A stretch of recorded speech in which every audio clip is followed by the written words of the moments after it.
And we will welcome Jackie Caudle with us. We are so, Jackie, if you only knew how much you've been talked about in these sessions. And let me tell you, it has all been glowing reviews of I was going to your say work. only the good things, I hope. Oh, all good, all good. Thank you. And so we are just so glad to have you here today. I have made you a co-host so you can go ahead and share your screen, Sure. and we will let you go ahead and take over and do your presentation, and I'll repost the link in the chat for everybody along with the sign in. But thank you for being here and taking time. I know you got another training going on, so we'll let you go fast here. Thank It's you. okay. Thank you again for having me. I'm excited to be here. So, I am a retired teacher, for those of you who don't know, and I coached a robotics team the last several years that I was teaching. I was a reading specialist. I had no inclination for STEM, no STEM background at all. But I had a kid in the sixth grade when Challenger Center started hosting First Robotics in the region. He really wanted to be on the team. And I taught in a small school, as do many of you. So nobody else wanted to step up and coach. I don't blame them, but what you do for your kids, right? So I stepped up, started coaching, and my teams were wildly successful. And I just really fell in love with this program because of what it can offer the students for their future, no matter what career they want to go into. So thank you for allowing me a few minutes to be able to talk with you about this today. I will go ahead and share my slides and try to go through this pretty quickly for you. I hope I'm on the first slide with it. Okay, so FIRST is an acronym for Inspiration and Recognition of Science and Technology. It's an international program that was started in 1987 by Dean Kamen. You may have heard of him. He's got some pretty popular inventions, such as the Segway. He also, I always want to say it's an insulin pump, but it's not the insulin pump. But there's another invention that really affects diabetics. And I'm so sorry, I'm blank on that right now. But anyway, if you search him up, Dean Kamen, he's a very famous inventor. He was noticing how students were aspiring to be football players and basketball players and sports stars and movie stars and pop stars, singers, those sorts of things. And he was thinking, that's great if that's what they want to do, but why can't they also aspire to be engineers or scientists, those types of people? So he started this program to show that this can be fun too, and a lot can be done, and that kids can make an impact on their community even at this young age. So I'm going to go through this a little quickly for you, but I do want to point out some important things about FIRST. FIRST helps kids realize that they don't have to be stuck in the boxes that our society puts them in. They can do anything that they want to do. As a matter of fact, when I shared this link to the slides with you, if you want it, this down here at the bottom is a link to their whole curriculum about social emotional learning. So if there's something that if you feel that might benefit you, that link is right there to that resource. So as I've mentioned kind of briefly, since 2012, Challenger Center has been hosting what we call First Lego League Challenge. I'll explain that in a minute. That's the middle school level. So they started it here in Eastern Kentucky, and it spread. We go all the way from Williamsburg all the way up to Greenup County and kind of that whole area in between. So if we can help you with your robotics needs, let us know. We also do outreach programs with robotics, so we can do that as well. In 2023, just last year, we started dabbling in the high school level a little bit, and we offered a league meet. But this year in 2024, we are reaching down to the explore level, which these are the coaches we're training today. These are for grade 2 to 4. Challenge is for grades 4 to 8. And then First Tech Challenge is grades 7 to 12. So this year we're adding the Explore with Explore Festivals. We're full on supporting First Tech Challenge, and we've gotten so many First Lego League Challenge teams. We have almost 40 now. So we're going to offer a second regional qualifying tournament this year. One thing that sets FIRST apart from all the other robotics programs, and there's a lot of great ones out there. I'm not knocking VEX or anything else. They've all got their merits. The one thing I really like about FIRST are these. These are the core values. The core values, it's how we do what we do. So inclusion, we respect each other and embrace our differences. And teamwork, we're stronger when we work together. Having students, especially in the young age, learn to appreciate each other's differences instead of looking at them as deficits just has to be a win-win. I even saw when I instilled these core values in my team when I was coaching, I had those same students in my classroom, and I saw gradually over time my whole classroom change because these students started bringing these core values to the classroom, and it was amazing. Discovery, we explore new skills and ideas, and that's one beautiful thing about this is the coaches aren't expected to know everything. You just have to be an excited mentor who can guide the kids to the learning. You learn alongside them. Innovation, we use creativity and persistence to solve problems. Impact, we apply what we learn to improve our world, and we have fun. We learn that even though we're working really hard, that we can enjoy what we do and celebrate what we do. I'll come back and talk about those a little bit more later. So FIRST has three main levels of programs. We have FIRST Lego League, which is everything from preschool to grades 8. FIRST Tech Challenge, grades 7 to 12, and FIRST Robotics Competition, or FRC, grades 9 to 12. We're going to be talking about FIRST Lego League and just touching a little bit on FIRST Tech Challenge. FIRST Lego League is broken down into three categories. You have preschool to first grade for Discover, although this is a little bit of a different setup. So most people, if they want to jump on board, even their younger kids, they'll pull onto an Explore level, which are grades 2 to 4 or ages 6 to 10. And then Challenge is your middle school level. This is what I coached, and this is what we have so many teams of right now. But we are picking this one up this year too. So just to give you a real quick overview of what these levels look like, with Explore, again, it's grades 2 to 4, ages 6 to 10. You can have 2 to 6 team members, and every team, no matter what level, needs 2 coaches. FIRST is very protective of the kiddos, and they also are very protective of the coaches. So they want to make sure nobody's in this by themselves. So to be an Explore team, you would need a FIRST Explore set, which is like a mat, like you see on the table here, and the Legos. And every year there's a new theme, so you get a new mat or Explore set, a new mat and models based on that year's theme. You need a Lego Education Spike Essential robot, and that's a one-time purchase. Once you have that, you can use it year after year. Same thing for the coding laptop and some art and presentations. This program inspires young people to, let me move my box here, experiment and grow their confidence, communication, critical thinking, and engineering design skills through hands-on learning. Love this program because that's exactly what it does. Explore festivals are how they don't go to competitions with Explore, they go to an Explore festival. So this is an exposition. That means they get to stand and they get to present all their hard work without the necessarily head-to-head competition of other teams, although other teams will be there sharing their work as well. Explore festivals usually only last a few hours, and we celebrate the kids' work because every team gets an award based on what they excel at. It's not what they excelled at over other teams. It's what, out of all the categories, what do you do the best? And that's what we're going to celebrate with you that day. And teams are welcome to attend multiple Explore festivals. The reason I mention that is because with the competition levels, you can only attend one competition. And then if you advance, you can go on to the other levels. So we have a series of friendly reviewers, that's our judges, but we call them friendly reviewers, who come around and ask the kids questions. And these are documents are available online. So they just ask them like, what did your team learn this year? Tell us about your robot, those sorts of things. The teams also make show me posters, and the show me posters talk about their season, what they've learned, how they've grown, about their robot, that sort of stuff. That's why you need the art and presentation supplies. And again, here's a list of the awards, the potential awards that they could get. There's a Challenge Solution Award, a Coding Award, a Core Values Award. Again, these are all readily available online. You don't need me to read all this to you because you'll have my slides. But I will say, if you guys have any questions about anything at any time, feel free to interrupt me. Or you could always reach out to me afterwards if you want to know anything more about this. This is FIRST Lego League Challenge. This grades 4 to 8, ages 9 to 14, 2 to 10 team members, and again, 2 coaches. Excuse me. For this one, you need a challenge set. I'm so sorry. A little tickle in my throat. Okay. The challenge set this time is this big mat that you see on this wooden table in these pictures. So you also need that table. Once you have that table, it is reusable every year. That's a Robot Games table. The challenge set is yearly based on theme.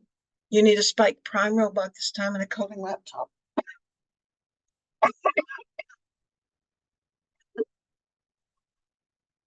I'm so sorry, you guys. I don't know. Something's got a hold of me all of a sudden. Again, some art and presentation supplies. This program inspires young people to experiment and grow their confidence, communication, critical thinking, and engineering design skills through hands-on learning and real-world problem solving. And I went through that really fast, but I'm going to give you some examples in a few minutes about how that works. So there are 4 categories if you look at this diagram over here. Robot game is what I'm going to talk about right here. But there's also robot design, innovation project, and core values.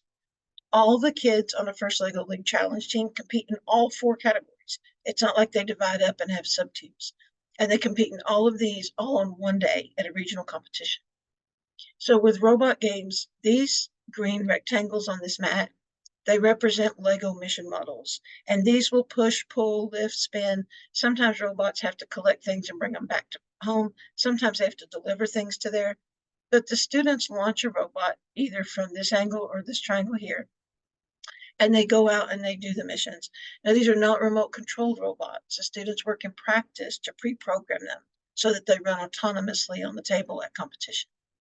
They get 2.5-minute runs. They get 3 2.5-minute runs, and we take the highest of the 3. So each one of these categories over here counts for 25% of their final score. And so this is 25%. These are just some pictures from our robot games at our regional tournaments, just to kind of give you a picture of the intensity and the enthusiasm. And it's like a sporting event. We have referees.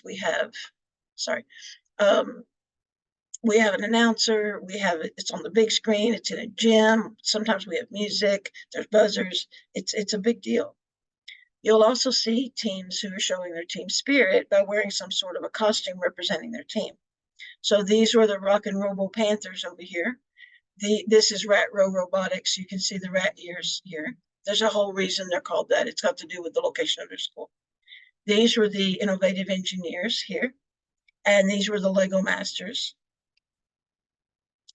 We also have friendly referees at the competition. Again, it's like a sporting event. So if you've never been, our competitions this year are December 7th and 14th. December 7th will be at East Perry Elementary, and December 14th will be at Challenger, well, on the HCTC campus in Nazareth. So if you'd be interested in maybe helping us judge, again, you don't have to have any prior knowledge. If you would like to even just come check it out, feel free. It's free and open to the public. Okay, so the other 3 categories are done in one 30-minute judging session called consolidated judging. And there's a whole breakdown of how this goes. The kids come in, they set up, they have 5 minutes to present their research project, their innovation project. But then the judges get to ask them questions for 5 minutes. So learning how to field those questions and have one person on your team not answer everything, but to share the load, right? Learning how to do that is a skill I think a lot of people could learn. Then the kids have 5 minutes to present their robot in robot design. And then the judges get 5 minutes to ask about the robot. Again, same thing. And then with core values, it's embedded in innovation project and robot design as far as scoring goes. But at the end, the judges might ask the team, how did you use the core values this year? Tell us some examples from your team practices and what your team has done where you've used core values. And so that there's a section at the end for that. These are all judged using a set of rubrics, and I'm sure being in education, you're very familiar with rubrics. Again, these are readily available online. I don't want to read them to you, but I did want to show you that the descriptors right here, iterate, design, create, identify, design, create, iterate, communicate. Sorry, my eyes are really tired. They all use the engineering design process. So that's something we instill even in a research project. The kids are doing engineering design processes, even if it doesn't have anything to do with robots or technology. It's still the thinking process that can be applied. So robot design, again, the kids get time to explain their robot. The pictures here are of the Lego Education Spike Prime. Coding is very much like scratch coding.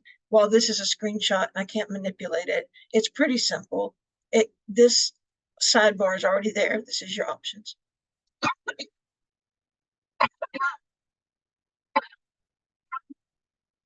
I'm so sorry, excuse me. So it's a click and drag. You tell the robot what you want it to do and you start stacking from the top down. these are just notes out here about what this particular program is.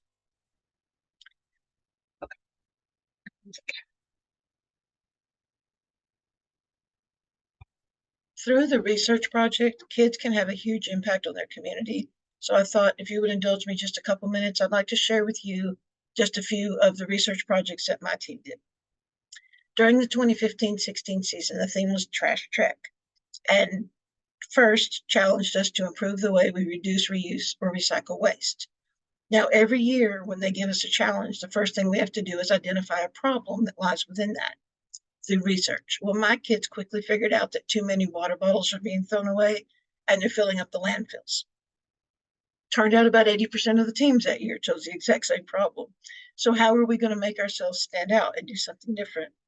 Our solution was to upcycle water bottles into usable objects. We were able to present at an after-school event in our library, and this was one of my team members. He was telling this lady that this poinsettia light strand, which really was pretty in real life, was made out of water bottles. And you can see the reaction on her face. She's like, water bottles, what? She couldn't hardly believe it. Now, we bought the light strand in full disclosure. I'm not an electrician, and I didn't want my kids working on trying to wire up lights, not in middle school. That would be dangerous. But the poinsettias, the flower part, that's all water bottles. So we can have a lot of fun with our presentations for our project at competition.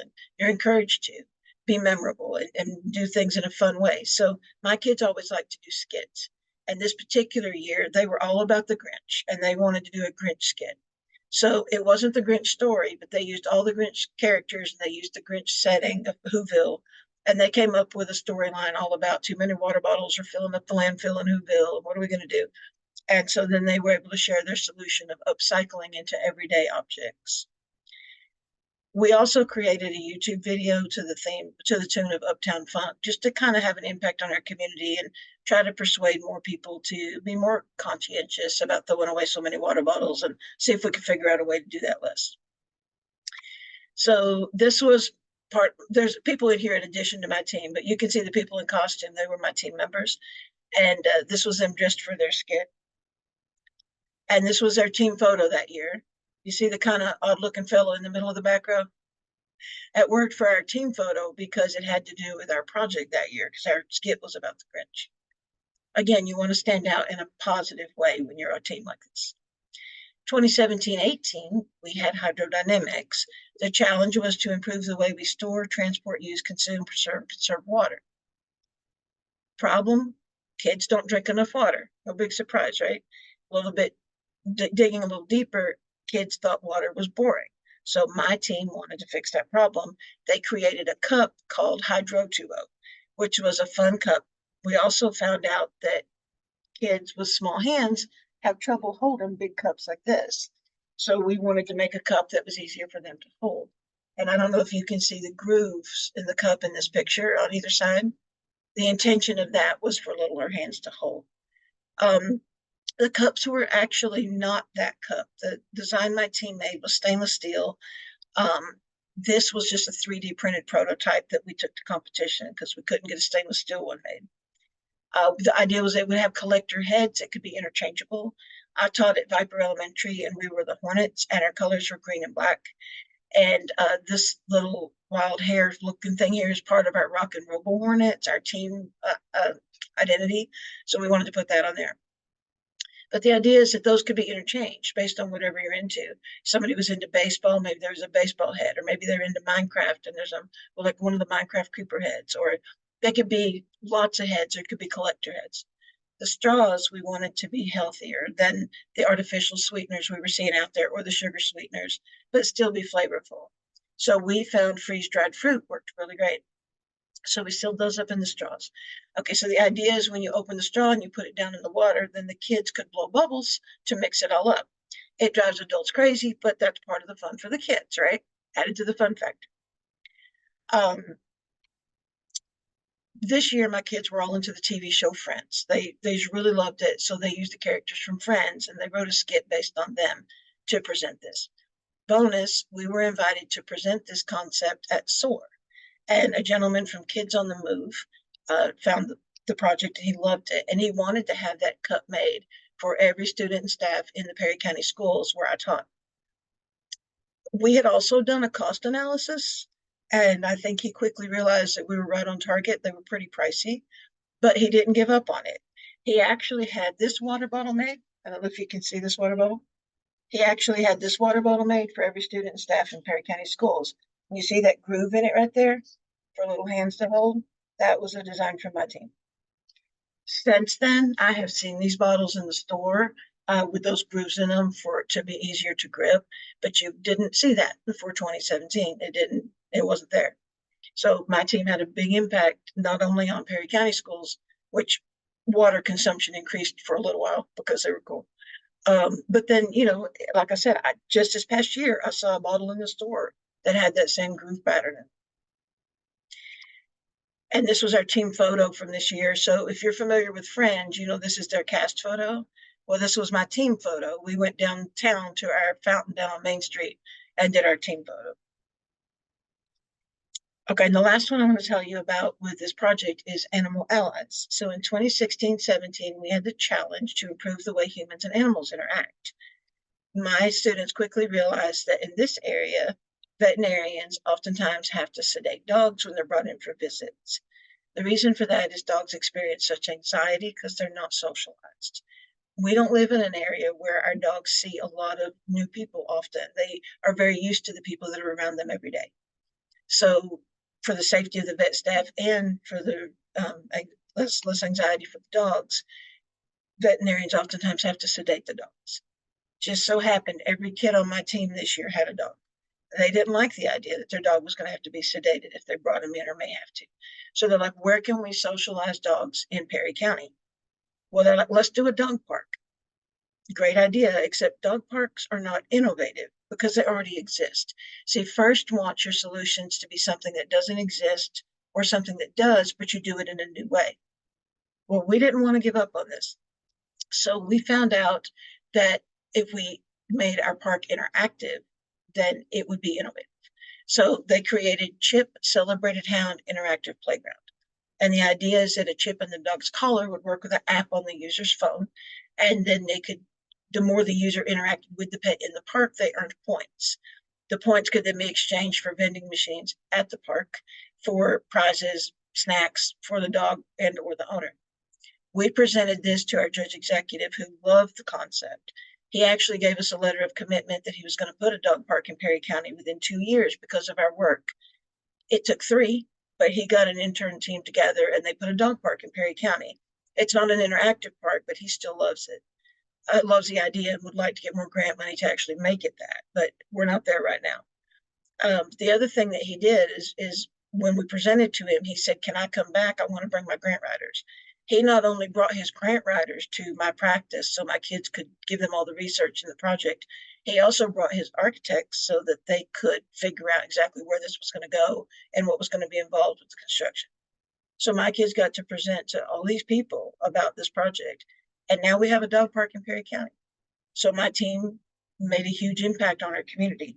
And again, you wouldn't think right off the top of your head, that kids in middle school could do this, but I just showed you 3 projects where we had an impact, right? So this year they was like, well, it's about dogs. So let's do something about Snoopy. So they did a Peanuts gang skit. And we got a letter from Judge Alexander that he was going to put the dog park in Perry County within 2 years, but it took 3. This was my team photo that year. And then these were some display boards. We didn't have an actual dog park to bring in, but we did do a huge diagram. And one of my kids actually created the dog park in Minecraft and was able to bring that to competition on a laptop so the judges could kind of walk through the dog park in the Minecraft.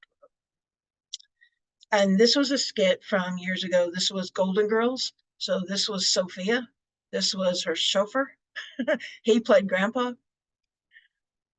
This was our veterinarian during our peanut skit for our animal allies.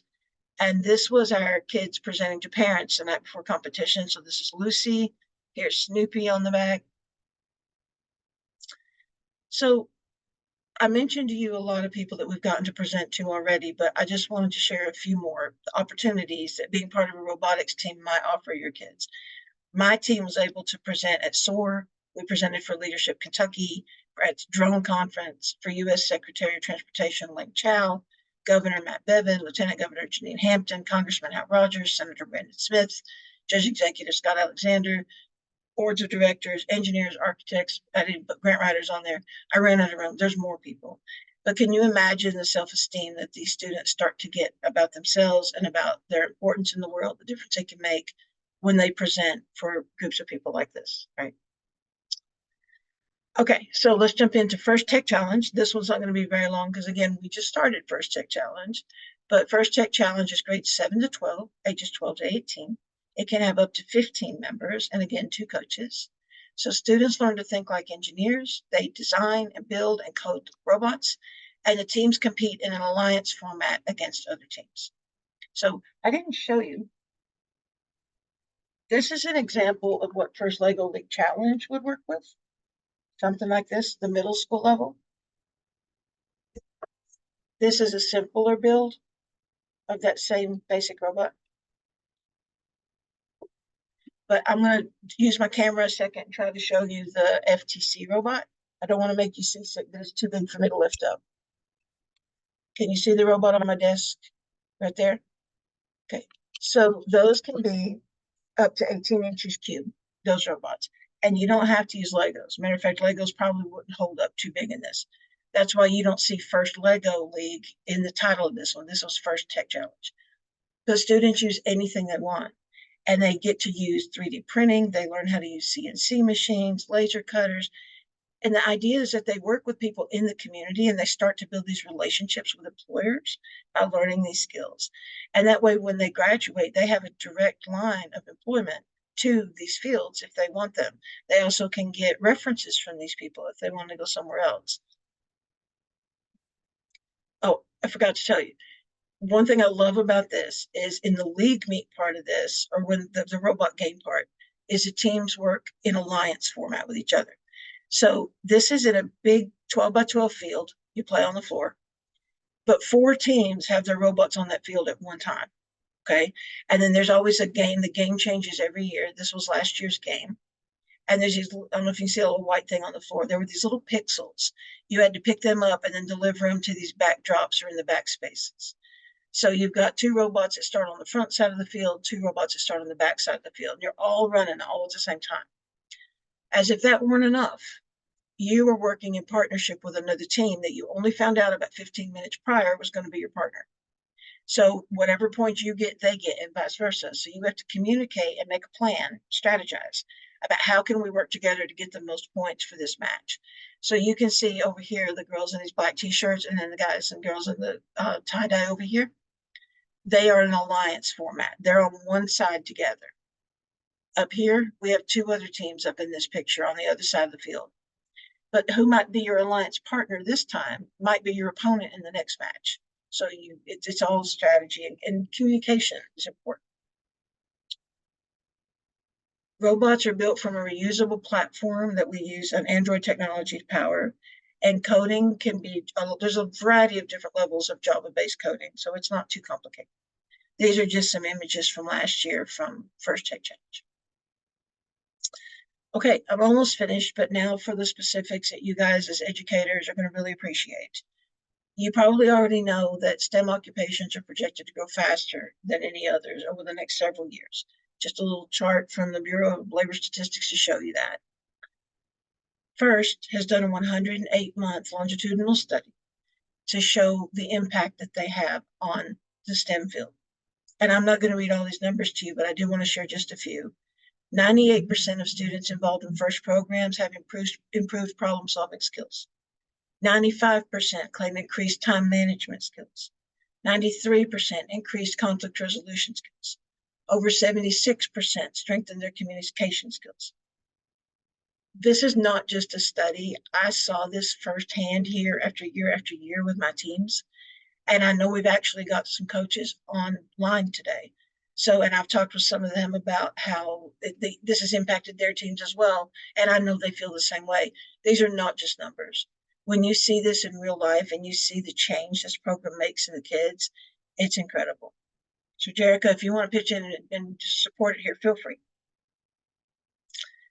Okay, the other thing that I wanted to show you, and this is one of my last slides, is when you get my slideshow, this is a link to an educator curriculum. First aligns their programs to a lot of different curriculums. There's a lot of resources here on this page. They even have a Kahoot about First if you want to. But I want to jump down here and show you the standards alignment.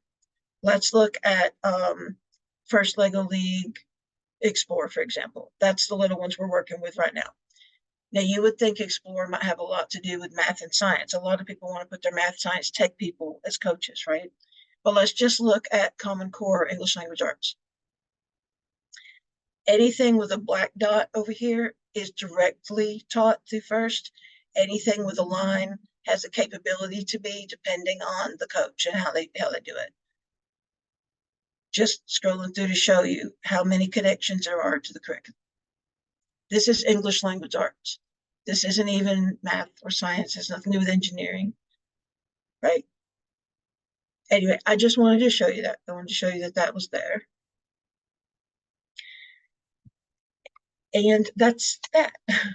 So again, thank you for letting me tell you about the robotics programs that we offer. And I really appreciate your time. Do you have any questions for me? Okay, well, if you want to get a hold of me, Mary knows how to get a hold of me. Feel free to reach out. If you would like to see a program started in your school, let me know. We'll see if we can find some coaches. Again, I was a reading specialist. You really don't have to know anything to do this. I Okay, have a question. sure. Funding, where does all that come from? I couldn't hear you. I'm sorry. Your funding, where did the funding come from for Oh, your? funding. Yeah. Well, I did a lot of fundraising when I was a coach. We supported our own team through fundraising. This year, Challenger Center got a grant through NASA, so we were able to support some new teams. Partners for Rural Impact is a huge supporter of this program. So if you have Partners for Rural Impact in your area, they are fully funding several teams this year. Maybe see if you can get on for next year. That's a great question. I will also Also, say local sponsors. Sorry. with what you said there, Jackie, local sponsors, there's actually with FTC, the high school team, there is a form online that gives you exactly what to say, what your children can give to like local sponsors if they want to be a part of, their robotics journey. And our kids have used that, and that has been extremely helpful. And it just exactly it lays out everything that's in First Tech Challenge, and it tells like what the kids are benefiting. It's really good, and that's helped us a lot. Good. Thank you for sharing that, Jerry. Jarek also dropped in the chat. It's amazing, by the way, just so that you Oh, know. I don't know if you got to thank see you. that, but Yeah, wonderful Jerica's information. team's been wildly successful. They've actually been to the international level twice. They went as a rookie team. They We achieved did, that. and I am a true testament to the fact that you do not have to know anything about robotics to be able to coach.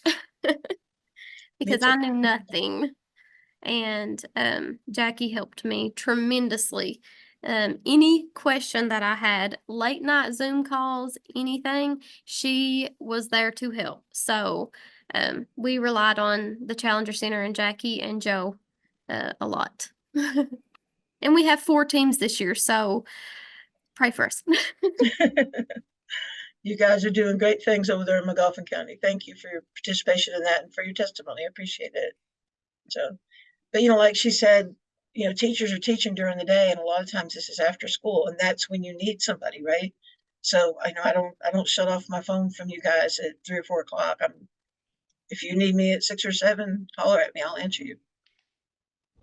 Did you say those dates for the first Lego Challenge? You say that was December 7th at East Perry Elementary and December Yes. 14th at the Challenger Center. Is that where? Well, it'll be on the Hazard Community College campus on the 14th, but it'll be over in the First Federal Center. Okay. Okay, so we can just come and check those out if we want to? Yep, Okay. it's free and open to the public. You won't be able to see the consolidated judging. That's in closed classroom, but you'll be able to see the gym and all the robot games tables. I'll be there. Joseph Collins, my colleague here, who's the other robotics coordinator, he'll be there. And you can check it out. Jackie, do you know the date? It's usually in December that you host the robotics competition at East Perry. It's usually a Saturday. Sure, it's December 7th this year.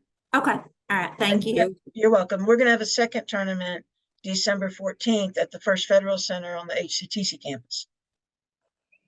Because we've gotten so many teams. We have almost 40 teams now. Wow. So we had to expand to another tournament. That's But fabulous. we are able to advance people to state from both of our tournaments. One won't be dependent upon the other. That's great. In the chat, Tammy Potter's put, she's jumping in this year and feel like that she knows nothing. She said, but my students are very excited about our trip to the Challenger Center last week.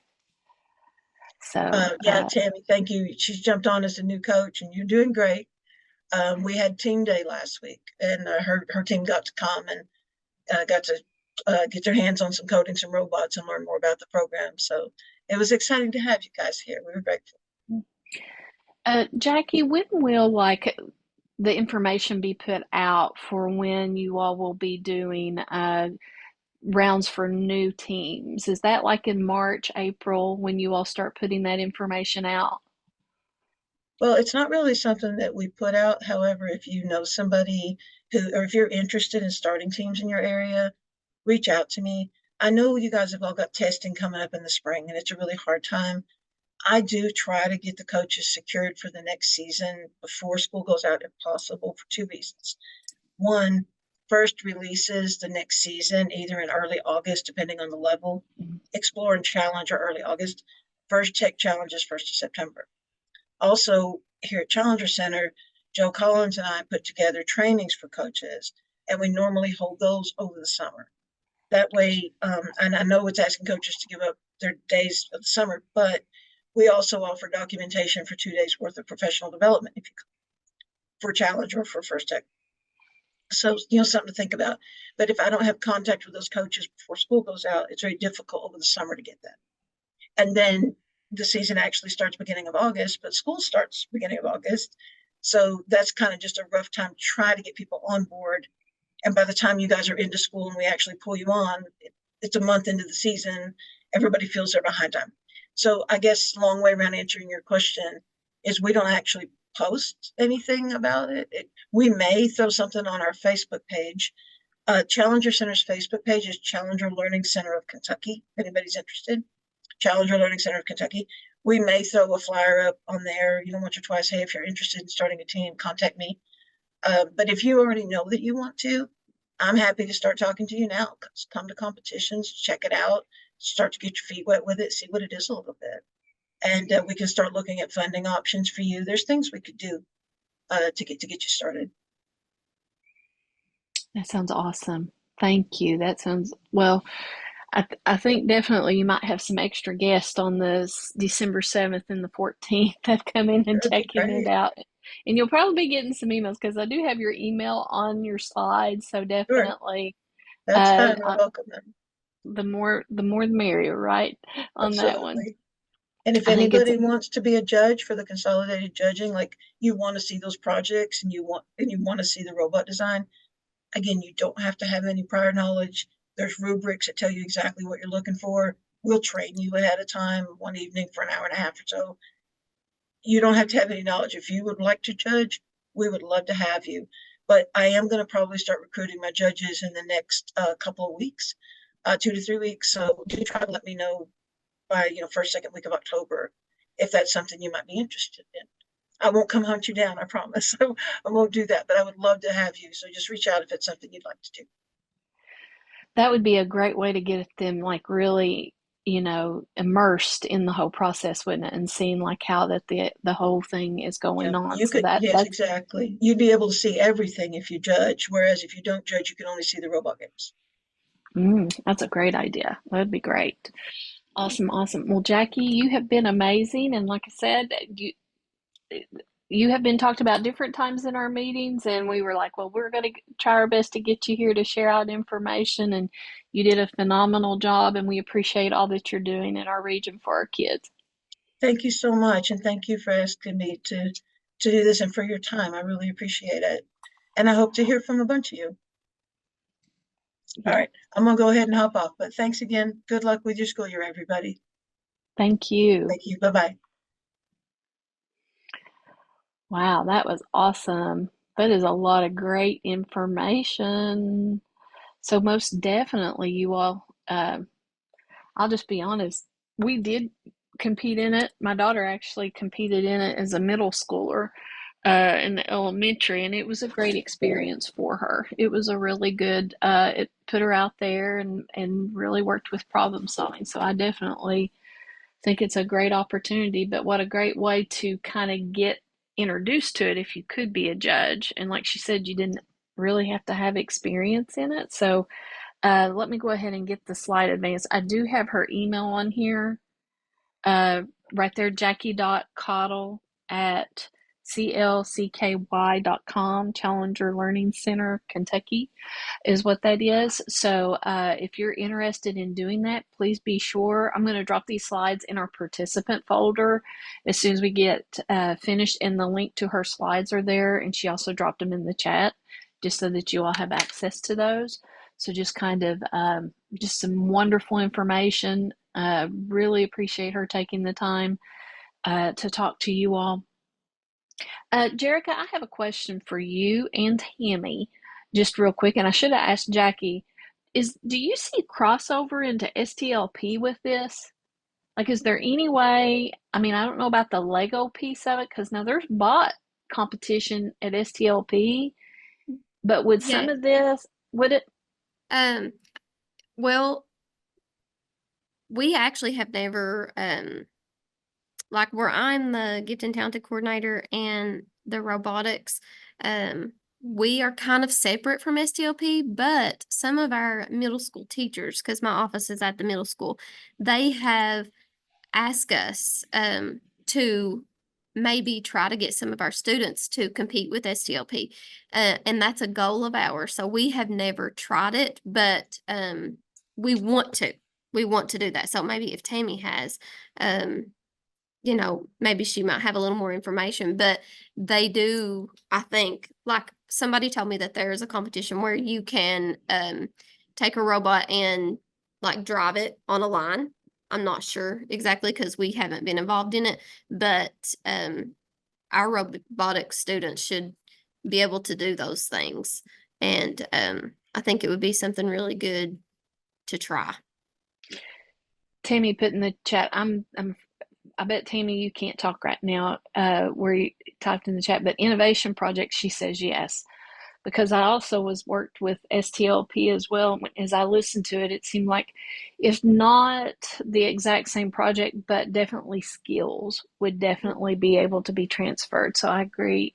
I think that there could be some real good crossover there with I would those. say our FPS team here in Uh-huh. McLaughlin County, it is very similar to the robotics innovation project.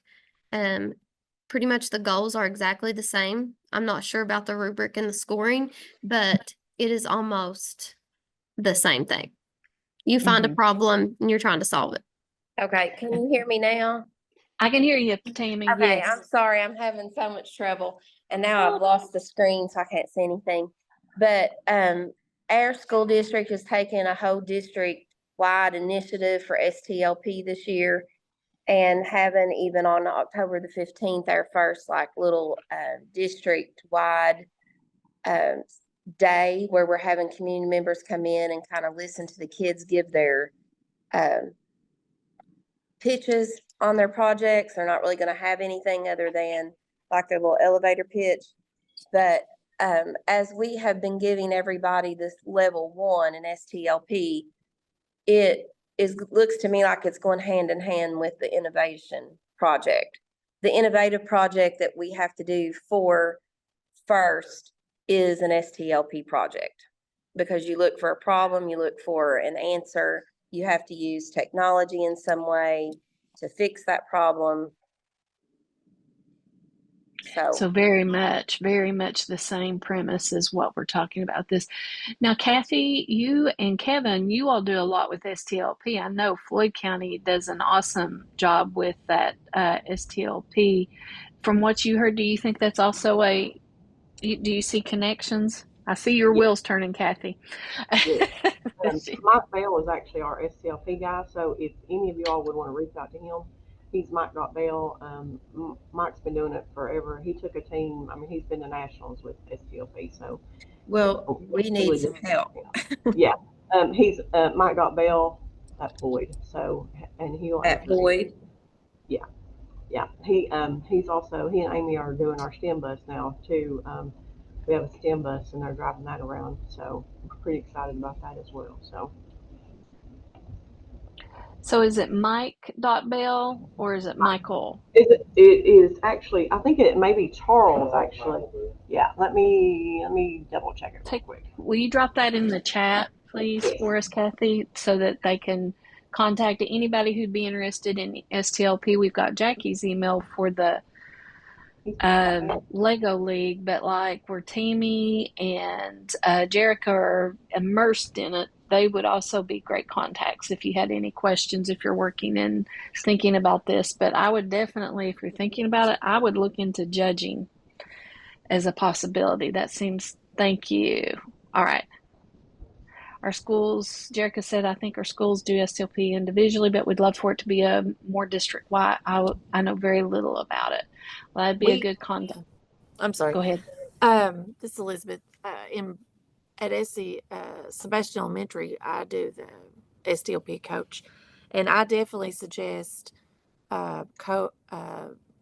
judging at like the state level, because it gives you the opportunity to see what they're looking for and giving you, especially if you was just starting out, I would definitely try to judge to get ideas and stuff.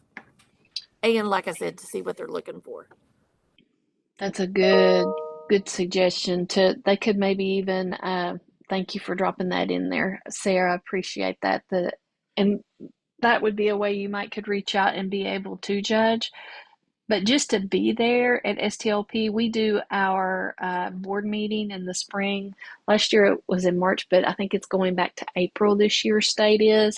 And so we try to have our board meeting there with KVEC, and it's just a wonderful experience of being able to go and watch all these kids at Rep Arena, getting to present and to share their innovations. So it's just if nothing else, just going and seeing the day. Sarah's put in the chat, this is a great website that provides lots of resources and tips on how to start the program. Thank you for adding that in there. Thank you. But just a great place that really, competition, I love the premise behind the Lego League too, with how that they do with their competition as well. So just kind of looking at that and, you know, maybe explore judging if your school's not participating in these to kind of give you more of an idea about that or start small. In our district, when we first started, I think they just started in GT with some of the programs if the district's not doing a whole initiative and just kind of gradually getting more and more interest in it. So great. Um, well, the agenda, I don't know that we got to see it. Let me go back to it here. On our agenda, we have welcome sign in. Jackie, we had her with the Robotics Lego League. Just doing a little check in. Just what is your favorite thing about fall? If you don't care, drop it in the chat, or you can do more than one number if you like. There's the pumpkin spice lattes. Do you just love the fall foliage? Are you more of a Halloween kind of person? Do you like the football? I didn't put any teams. Notice that I did try to keep it neutral there. Or do you just love the festivals and things? I know in Morgan County you have got the Sorghum Festival coming up this weekend, which is always fun. So, I see some twos that just love the foliage. I do too. 2, 3, 4, yes. Those are all awesome. 2, 3, yes. Love, love, love, love, love. So be sure to share what it is you like. I think I would be a 1, 2. Well, I kind of like them all, but I'm probably 1, 2, 5, and 4. Yeah. There you go. 2. Yes, love the fall, looking at everything, and just kind of trying to get I think it's a beautiful time of year. Beautiful time. So just a neat little slide, and I'll be putting that in the Soaring Festival is favorite weekend of the year. I have not got to be there in a long time. I would love to get to go back there, so hopefully um, we'll get to do that here before too long. But just love the festivities too. Yes, Kim too. I do like the fall foliage too. Definitely one of my faves. We love to go on little rides and look at all the leaves and things. It's just such a beautiful time of year. Well, thank you so much for sharing and dropping in the chat uh, things that you like about fall. And I may not have listed some, but those were the main things I thought of. Well, I could, Kevin. Sorry, I didn't think of that. I needed to put hunting season. I need to have something with hunting season. So sorry, Kevin. I'll take that and be adding that because that is true. That would be something my family would definitely like about it too. Hunting season. Awesome. Uh, Thank you all for sharing. Just want to kind of talk real quick about some updates. I've requested Kathy and Pam are going to be sitting in on the state GT Cadre meetings to be able to bring back information for us from those. Those start in October. And so I contact Kathy always to check and see, things to share out. And of course, those are those trainings for new GT teachers. Now, if you do not have access, which I think everybody in this room right now, everybody has access to the GT One Stop, which I'm going to drop in the chat right now. But it has all of the trainings for us in place. So I'm going to pull it up. And I did want to just kind of talk about it a little bit because I know everybody's so busy. This is a great website, has the U.S. Presidential Scholars. Just want to make sure that you realize that deadline is coming up. I think it's the 30th. And that's just there's no money assigned with it. It's just a great networking experience with kids. My daughter actually received this her senior year, and of course it was the COVID year. She didn't get the DC trip, and she did get her medal and everything with it. And she went to the conference. They have a conference every so many years, and she's just made some great connections with some kids from across the whole U.S. and just a neat experience. Notice it says beginning of the year training. That is available.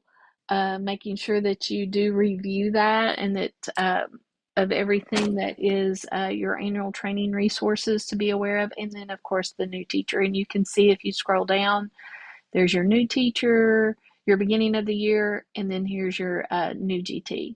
And then there's a picture of Kathy and her hours and just some information. So be sure that you are able to access this. The Spotlight submission form, I would love for you all to highlight your districts. You all are doing so many great things.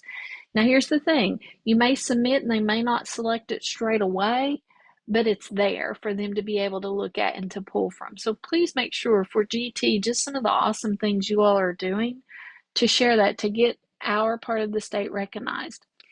Here's also some of that professional learning that we're going to see on the slides, the twice exceptional PowerPoint, and the ability to get ELA credit if you need it, local norms PowerPoint, and then your GT regulation and just some services. And if you'll notice over here to the side, you can click on the index over here to get to some other information as needed. So annual training resources, new GT courses, news you can use. Those have a lot of great information for special ed, but GT as well, because GT does fall under the Office of OSEAL, of Office of Special Education and Early Learning. And also there's some of those checklists and some sample things for you all. So if you haven't got in there and really dove into the SharePoint, be sure that you take time to go look at that. It's a great resource for you all. Also, Kathy's always a great person to ask questions to when you have things in relation to GT. She's a wonderful resource. There's also the OSIL newsletter that makes sure that you are getting access to that, because there's always going to be something with Kathy in there. Typically, she always has something in there with it. And then just her contact information, making sure you're aware of that. I thought I got rid of that. We had some questions last month, and I thought I hope I don't have my old one. No, I've got the new one. But these were questions that we went over. I just kind of kept those in there. I thought I had deleted it, but apparently I didn't. But I do want to make sure you all are aware. If you are using MAP, we are going to be having a MAP growth and MAP reading fluency data meeting from 9 to 11 on September 30th. There's going to be a light lunch they'll provide, and then they're also going to have an 11:30 to 1 MAP growth and MAP reading overview. So this is more, that part is more for people who do not use MAP. You know, it's kind of letting you to see this product and if this is something you're interested in. I know a lot of you may have a different resource when it comes to your universal screeners, but this is something that we work to do because of with the Read to Succeed Act. You know, having those diagnostics and those universal screeners in place for reading is very important. And so that's why we're targeting reading. As the Numeracy Act becomes more in effect and more things happening with it, we'll work with them on numeracy too. Yes, I agree. I think that it will help Kathy with that because it does. That's what we utilize, or we use STAR. We in our district was another resource. So Renaissance, we have reached out to Renaissance and they have not gotten back with us when I suggested a date to them in October. And so just kind of waiting to hear from Renaissance. So I know some of you use STAR. And so just kind of keep in mind we're trying, but it's a little harder to get in contact with some of them on that one. But map data is good to help you with your nomination and identification process for sure. All right. I so appreciate Tammy. She sent me some stuff, and anytime you all have some things, I think it's really important that we share things that you all are doing in district because a lot of you all are doing some great practices. Like Jerica, how she started sharing about her competition with the Lego League and how that's led us to having Jackie online with us. But just kind of sharing what you think may not be, you may not think it's as great as it is, but for somebody who is just learning about being a GT coordinator, or even those of us who've been GT coordinators for years, sometimes it's just good to hear fresh ideas. And so I was so tickled that Tammy reached out and she shared with us. Is it okay if I drop the link to the newsletter in the chat, Tammy? Is that okay to do? Can you hear me? Yes, I'm trying to connect to another computer right now, but Okay. yes, that's fine. I am not familiar with S'more. I know we had one that was a Google site that our GT teacher made, but I love this. This is so nice. And I just really would say for just all of you as GT coordinators, documenting these things and like putting out, because Tammy shared this newsletter, and then she also does this awesome, well, I clicked on it. The PowerPoint has a link. Sorry, my bad. But she also does a brochure. And so I think that as GT coordinators, it's really good to share out the things that you all are doing because of telling your story and making sure that you are highlighting things that are happening. We would do that in GT. We had that website, and then we also, our band director did a wonderful job at the time. He would do like a whole report and PowerPoint related to his band program.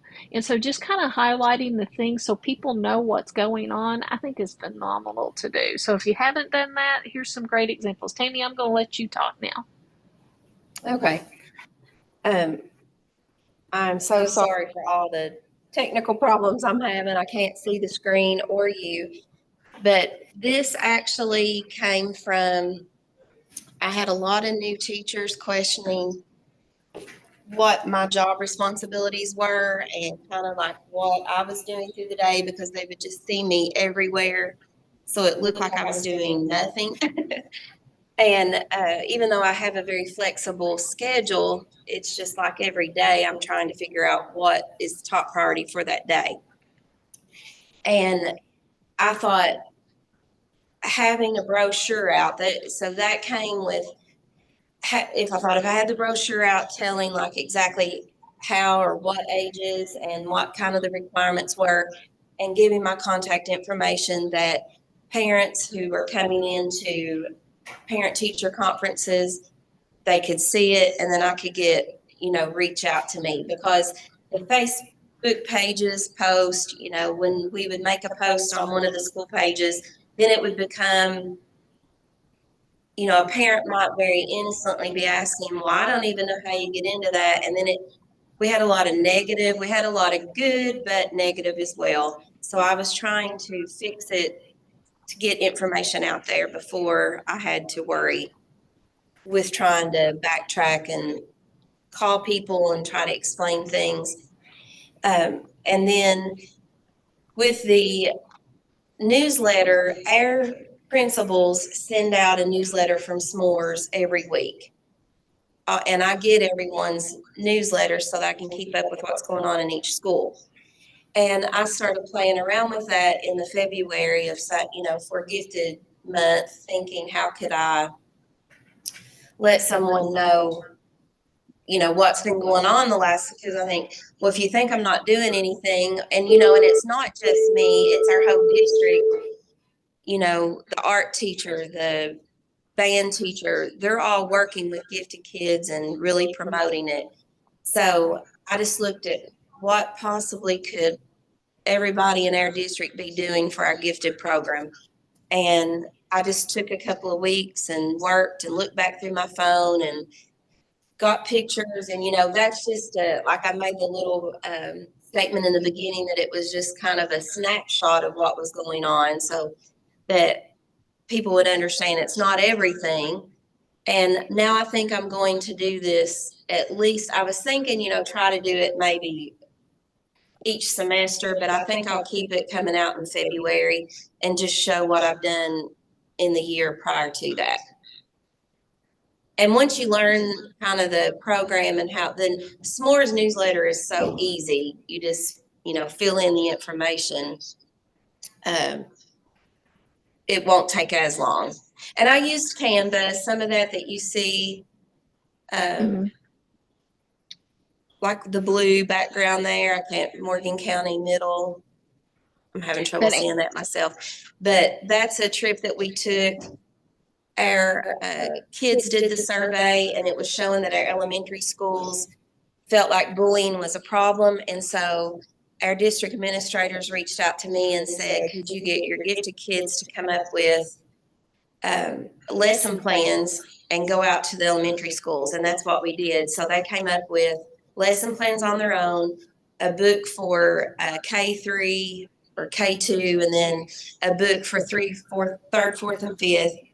And they used, they do anything they wanted to do. They worked in groups, and we went into every elementary school and they presented this bullying presentation, anti-bullying, and did little skits. And so it took us 2 days to get to all. So the kids that went to like East Valley and Wrigley, I tried to put them so they could go back to those schools and present and see their teachers. And so I took Canva then and made that little page to put in the newsletter. That's awesome. I remembered you sharing that about that anti-bullying presentation. That was a great use of your data from the students, and taking your students with leadership skills to go and do those presentations. I love that. I thought that was a great thing to do. We have like a couple in the chat saying that's a great idea. They want to look into doing something like this too. I think that is. Kim, you brought up a very good point that sometimes teachers resent because you might not pull your primary talent pool students. How do some of you deal with the primary talent pool? How do you make that work? Because I've known situations where they resent you if you don't pull them, and they resent you if you do pull them. It kind of goes both ways sometimes. But how do some of you all manage with primary talent pool? Anybody want to unmute and share?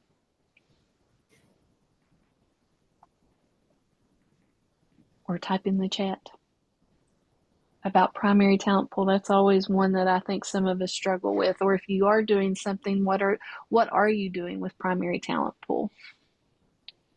At my elementary schools, I try to pull the third, like right now we have a preschool through second grade, elementary school, a 3 through 6. So here at Sebastian, I pull my third graders weekly and do activities with them. Now my K through 2 is a little more here and there, not as consistent. Now another elementary school, I usually try to see them weekly.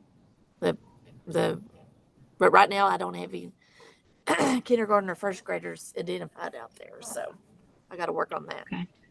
So Okay. and it may be bad of me, but they are kind of put on the back burner of if I can't get to them, that I try to make sure I get the actual GT students. So Right. I just do the best I can.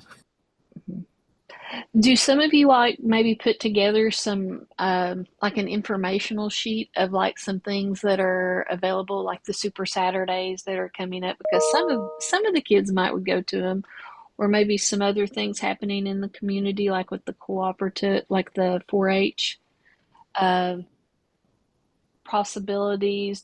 Do some of you do things like that, like provide information to, or like if there's a theater um, audition and things like that? I know we do that for our upper level, but do you try to maybe share possibilities of some things with kids in the primary talent pool? Because it is hard to get to all of them. A lot of you are the only GT person in your district, and you're serving K through 12. I can tell you how I do it. Mm-hmm. What I identify myself as a primary talent pool consultant. Okay.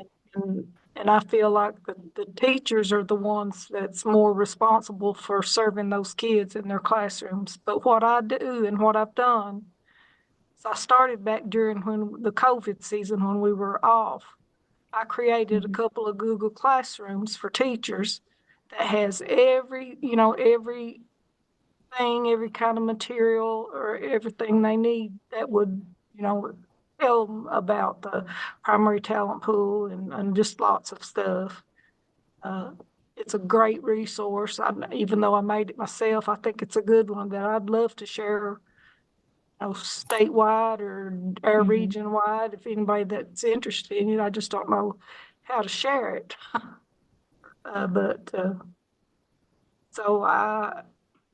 And when I visit the teachers, occasionally I'll get a chance to do PETS, that curriculum that it's. Yes.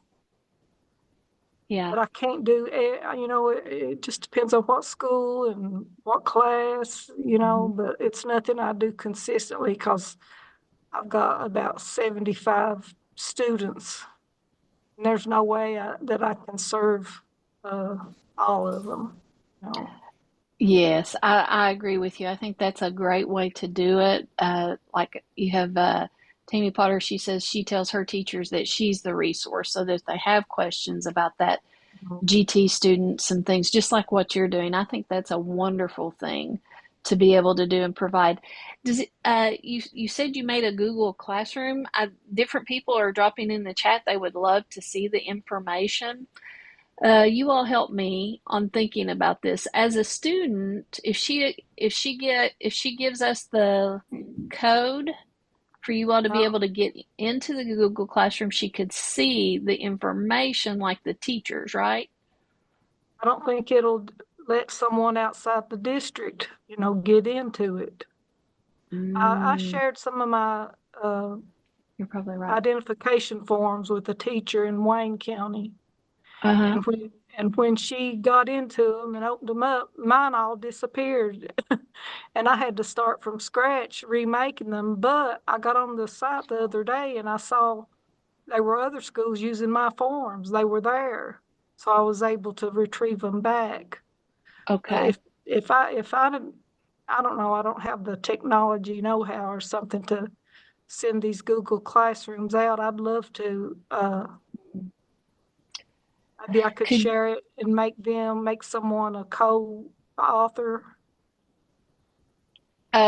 Tammy said, I think you can give permission for out of district to join the classroom. I think she's right on that. I kind of worry just a little bit though for you, Kim, of sharing to where I would almost, and those of you that are using it every day, because I used to be an avid Google Classroom person, um, can she not clone it and make a copy of that classroom to be able to share out so that people are not getting into her original one? Correct me if I'm wrong. That's what I was gonna say. She needs to make a copy so then Yes, nobody has her originals, and when it will actually prompt whoever gets it to make a copy too.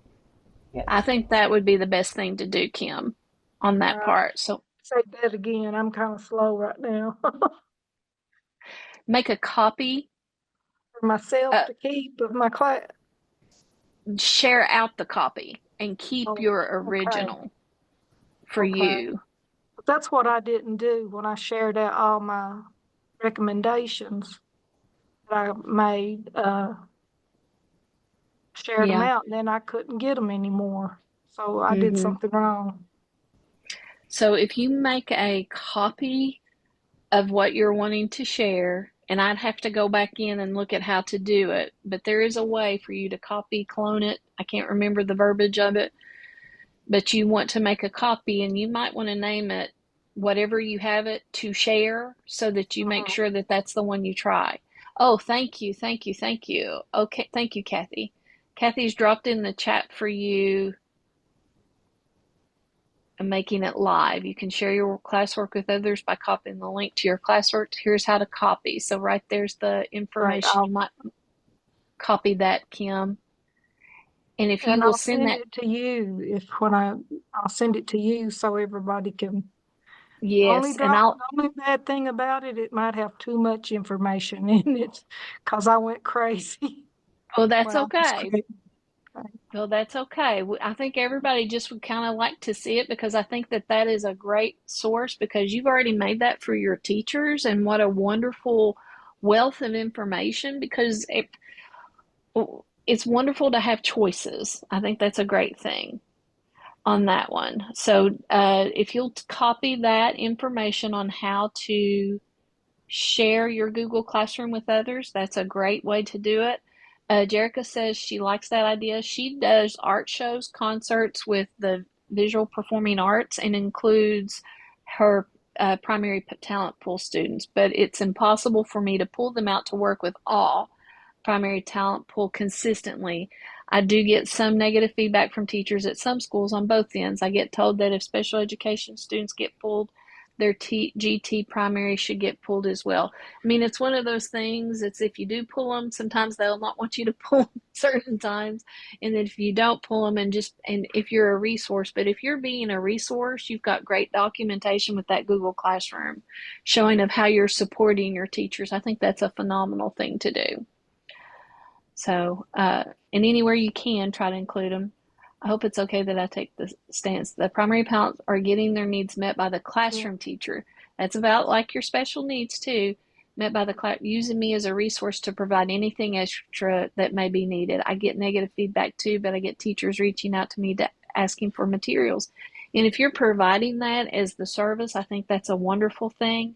And Kim, I really like how you've made a place for the teachers to be able to go. And then you're open to answering questions. And people don't always realize, and I love that Tammy shared this newsletter because I think it's really important to get your information out there and showing the things that are going on in your district with GT. We definitely want you telling your story and sharing out all the great things the kids are doing. And I mentioned there they love the idea of your Google Classroom. I think that's a great thought. But that's a great question. I think everybody struggles with that primary talent pool because technically, I mean, I agree with Tammy that that does fall to the teacher because we're supposed to differentiate in the general ed classroom. But you being that resource to help them to be able to differentiate is a wonderful resource. I know that's a lot of how our teachers worked with, or our teacher worked with primary talent pool as being a resource for them. That opened up a great conversation. So Kim, if you will share that link with me, I will put it on the slide, and then I'll also email it out to everybody if you're okay with that, just Yeah, so that that's they fine. know that they know that's a resource that they can go and look at and be able to see, you know, there's just a lot of clever ways to be able to get information out to people, um, and making sure that people are aware of the great things you all are doing with your GT programs. I have a question. This is Elizabeth. On Go, this, Elizabeth. I'd been trying to work on a newsletter, but I was trying to figure out, so how do you share it out? Does you just put it online, or how's Okay, it do I get still, shared? can you still hear me? Yes. Yeah. Okay. You email. So whenever you're ready to share it, just ask for the email that you want to put in there. You And mean so mail it to shared the out through email. parents or teachers or what? No, so I did not this year email it out to the parents. I did email it to all the teachers. So I guess it was more of trying to promote showing throughout the district. So I guess the next one I should go ahead and just include putting it out there for the teachers or for the parents that I would have to email. So I think the only way I can do it is through email. I was going to see if I had put it on my website, but I don't think so. I put the brochure on there. So when you click on GT, you see the brochure online, but I guess I didn't really share the newsletter. But I'm not real familiar with it. I haven't bought the package yet for the newsletter. You get so many free. And so I played around with it to do that one for free. Okay, so there is a fee for s'mores. Yes. Yeah. And I know some of Okay. their principals, they use some district money to pay for it. So I was going to look into seeing what, using my district funding that I get extra. Mm-hmm.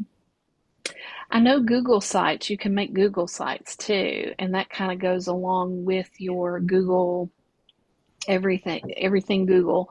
And I don't And believe you can that do newsletters, with Canva. It's just that yeah. principals are using that smart, and I love the layout of it, so I just played around with it. So it was one idea. I really like it. It really looks nice. Yeah, Canva can use those newsletter tools. That's another good. And Kathy mentioned a good thing. Posting on social media platforms would be a good way to get that out.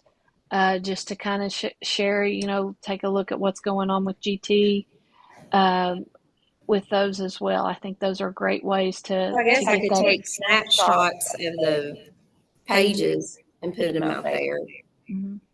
Well, how did we get it? Like, how I was emailed it to her. I emailed it to Mary. And then so she's sharing her screen, I guess. Is that correct? I guess that's it. Okay. That's how. All righty. So Elizabeth says Canva is what she's been using to create your newsletter and then upload them as a PDF, Tammy, is what Kathy said. Well, that's what I was wondering, if the newsletter could be uploaded. Mm-hmm. If you do it as a PDF, that should work. But those are great. When I click on share, mm-hmm. let me get this. Let's see. Okay. And it shows the analytics, like it'll tell you how many views you have and different, like who's seen it. You can see who's opened the email. So it would be a good way of reaching out to parents. Yes, I agree. Jerica says she uses Facebook to share, but much rather use something like this because I think it just looks really nice. I'm like you, Tammy. I like the look of it. And so the layout, I think there's a lot of things to do with that. And so especially if you get so many for free, that's like me and Padlet. I get so many for free and I still haven't purchased Padlet yet, and just keep reusing the same ones. So I think that's a great. So anytime that GT's doing anything or any little field trip, we always put it out there on the school Facebook pages. And then that's where some of the negativity comes in, like, unfortunately, I had someone call me and say, I saw some kids in those pictures and I don't know how they are, identified and upset that their child wasn't. And so that's when I thought, well, I need to get out information out there clearly So the brochures they can pick up and see, like, and start thinking about any characteristics that their kids have or what age it starts. So all this started from negative comments, like trying to get ahead, be a little proactive to keep the negative away. Yeah, I love the idea of the brochure because I think that's really good to get out there to where they know that, the definition, they know the characteristics, and then offering what things are available. I think that's just a really good thing to highlight your program. And then also getting information out there to parents and to where they can contact you if they're interested as well in getting their child identified. I think that's a great. And one lady had made some very negative comments on the Facebook. I had the leadership, Ted Blasey, come in. And so, you do the group pictures and it was a lot of fun. And so I had a parent just really being negative. And so then like the next morning, I didn't even see it till the next morning, and they'd already made the comment, you think we'd already be contacted. And I had testing that day, and I thought, I can't contact you. So I finally did, and when I did, I said, I would appreciate you to give me at least 24 hours to respond. I don't see Facebook comments. That's not how I, get in touch with parents. And then she started apologizing because she said, oh, I didn't even know that's what you did. I see that you're out in schools. I see how busy you are. I didn't realize. So it was like just a complete miscommunication, but for about 24 hours, it was a bashing on Facebook. Oh my goodness. Shoo. So it just, that's part of it, I guess. Yeah, but I like that you did the brochure to try to get that out there to kind of help with that. That was a good, yeah, I think it would be nice if they would turn off the comments functionality. Unfortunately, they don't always do that for us. And I think maybe looking at this is if I pay for this, I think I can share it in different ways. Mm-hmm. I think there's a little more way of getting it out there, but with this free, it looks like only through email. Yeah. Okay. Oh, okay. I see. So s'mores, if you pay for it, you have more functionality. I think so, because it's locked on share on mass notification systems. That's locked. Okay. But then the share with email I have access to. Gotcha. I bet that's it. And so if you have the purchase, then I bet that would open it up. But there's multiple ways. But I love the look of the s'mores. I think that looks really neat. For people to be able to navigate when it's fixing it. Mm-hmm. Okay. And our board is really good about inviting students. Like each month, they want students there. Uh-huh. And it may not even be that it's something that I've been a part of, but it's a club that you see tons of my gifted students. And so that's how I try to always word it. The school system itself is providing lots of things for the students to do. And yes, they're working with me and I give ideas and they're giving ideas, but it doesn't have to be just me. Right. Yes. That's awesome. Love it, love it. Well, I think we got a lot of great ideas, and Kim's going to get me that link when she gets a chance of the copied Google Classroom and just all kinds of great information. Please be sure to share all the great things that you're doing. I'm going to drop into the chat the Padlet in our participant folder that has all the past recordings and everything. So I'm going to drop those in right now. And so the Padlet, I keep updating it, and I just want to make sure. Well, now that wasn't what I wanted. I clicked the wrong one. Okay, I want Padlet. There we go. There it is. I did put on here this very first thing on the Padlet, and I'll also drop in the chat for you all the survey. And I'm sure most of you all are aware. If not, it's definitely something you want to learn more about. KDE is currently collecting feedback. They're wanting to reimagine assessment and accountability. And so they have a prototype 4.0 survey out right now. 4.0 means just that. This is the fourth prototype they've got out there. And the deadline to provide feedback, I did put a link in the survey. Okay, understand. Thanks. Thank you for the information. Please be sure to do the feedback for the assessment and accountability too, Jerica. Appreciate that. But just want to make sure that you all are aware of this, to go in and listen to like what they're proposing, because the first survey they put out, I was in a meeting and they said only 30 districts responded, like 30 some. It was like 36. And so we definitely want to make sure that we are aware of what they are proposing as the changes, whether you like them or not. You need to share your thoughts on it, but you need to go in and look at the information, which is all here in this news, in this statement.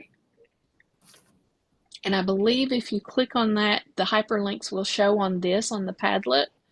Kim, is there anything you want to share on this, Kim Sargent? Are you still with me? Will do. Wait, Yes. sorry about that. So one thing to think about, you guys, I really, really, really encourage you guys to go into the document there, but the superintendent's webcast, listen to that, because especially for you guys with your GT kids, and thinking about some of those GT kids that are twice exceptional, especially, but please go in there to the superintendent's webcast, look at those slides that they talk to.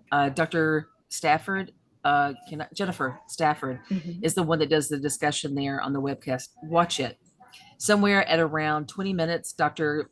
Fletcher introduces Dr. Stafford for her to come on, and he gives a little bit more background in this. These meetings have been going on for a long time. Really go to that Kentucky United We Learn Council, or for a while, I shouldn't say a long time, but a while. Go to the Kentucky United We Learn Council, learn about them, be pretty savvy in that, and then go down to that webcast and watch that, because I think when you see all the implications in terms of assessment, one of those things they're talking about doing is doing away with the social studies test and creating a performance assessment. Most importantly, that performance assessment would actually be created on the local level, but would be created according to, and the slide says that, according to the rubric and the guidelines established by KDE. So they would actually create that to tell you how to create the local assessment. And I would imagine if they do that, there's an approval process, there is an accumulation of artifacts and the whole bit that has to be involved in, in all of that. So thinking about those changes, especially considering that your social studies as teachers have only had new standards for 5 years, which is not very long at all.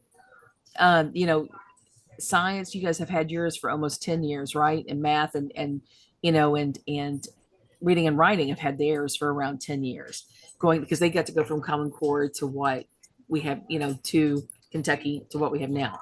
So we've only had ours for 5. And,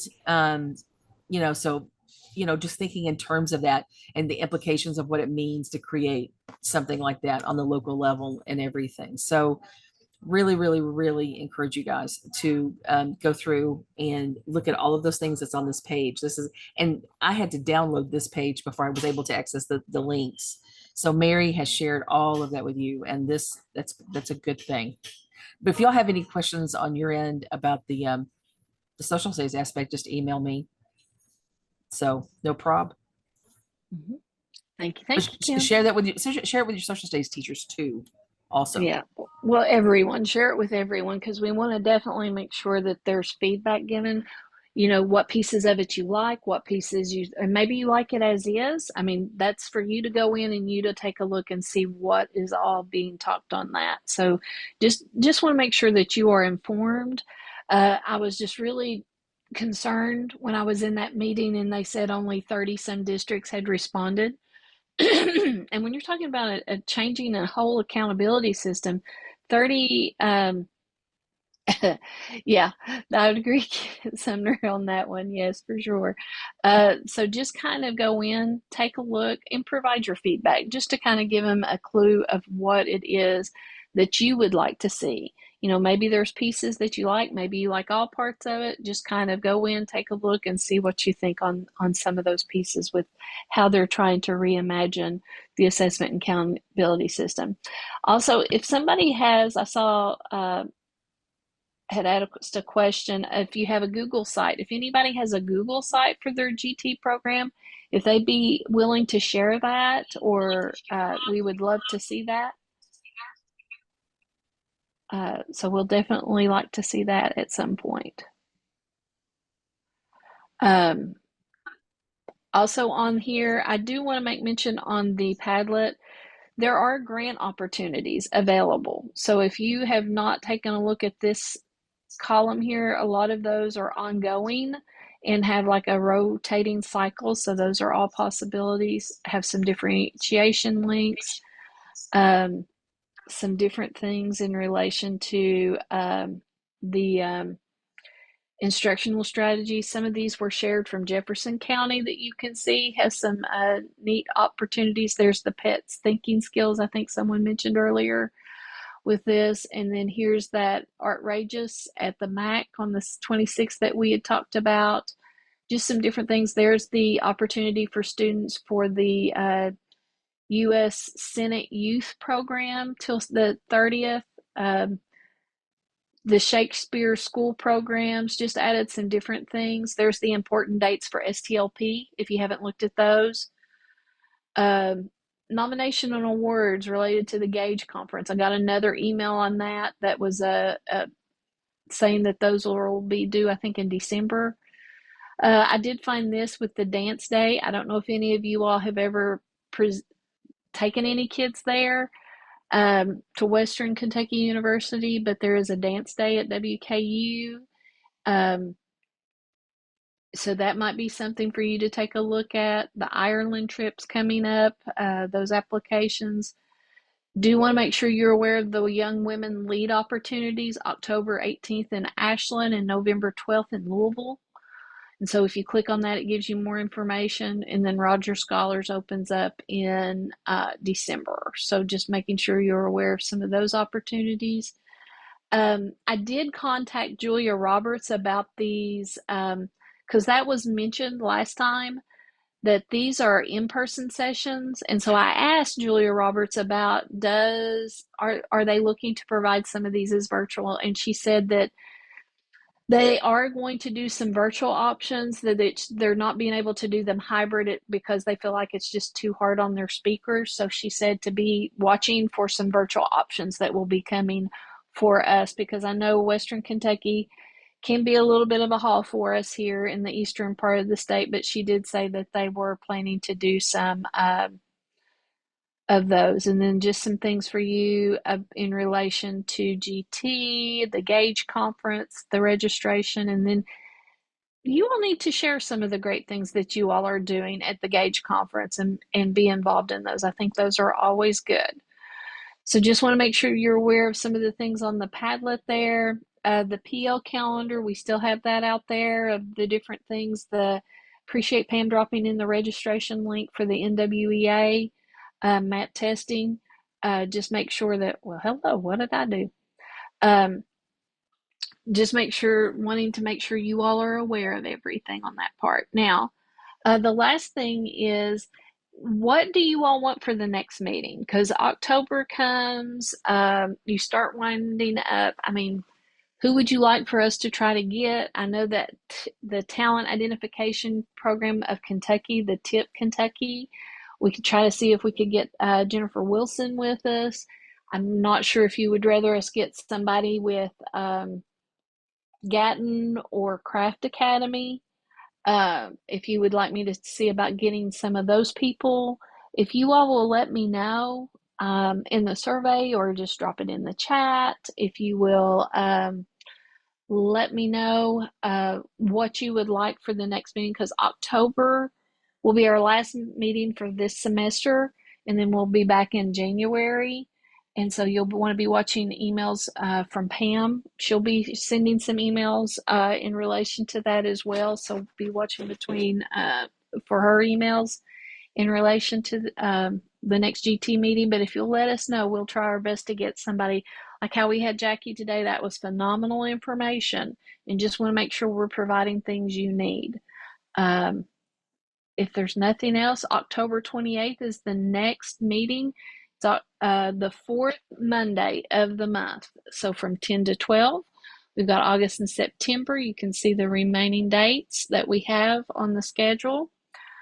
Just let us know what it is that you would like. And then I think the last thing we've got is our feedback survey. So you can kind of let us know what you want to hear. We'll drop that in.